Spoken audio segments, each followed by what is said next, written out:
Jumlah investor pasar modal asal Sumatera Selatan terus meningkat dalam 3 tahun terakhir. Kini, Sumsel telah berada pada urutan ke-7 secara nasional pada tahun 2021, atau naik 2 tingkat dari sebelumnya, peringkat 9 pada 2020. Jumlah investor pasar modal asal Sumatera Selatan terus meningkat dalam 3 tahun terakhir. Peningkatan ini sendiri dipengaruhi semakin dekatnya masyarakat dengan digitalisasi. Kepala Kantor Perwakilan Bursa Efek Indonesia Sumatera Selatan Hari Mulyono mengatakan, sejauh ini jumlah investor tercatat sebanyak 91.499 single investor identification per Juli 2022, atau sudah melampaui realisasi pada 2021 yakni 79.220 SID. Dari total investor 2022 itu, BI Sumsel mencatat terdapat 12.200 investor baru atau jika ditambahkan dengan investor reksadana mencapai 18.000.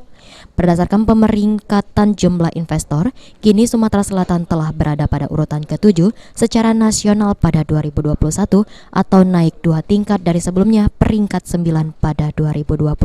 Hari tak menampik bahwa melejitnya jumlah investor di sejumlah kota-kota besar tanah air, tak lepas dari semakin terbiasanya masyarakat dengan beragam aplikasi digital. Kita lihat lebih dari 50% jumlah investor baru yang mana totalnya sudah mencapai 4 juta itu berasal dari kalangan usia muda, yaitu anak-anak teman-teman kita dari kelompok milenial dan generasi Z.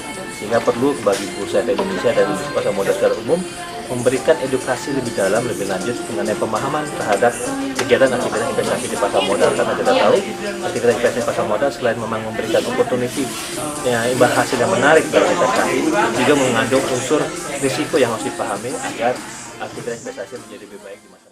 Meningkatnya jumlah investor berbanding lurus dengan nilai transaksi Sumatera Selatan di pasar modal yang mana tercatat 57 triliun per Juni 2022 atau telah mencapai separuh dari nilai transaksi 2021.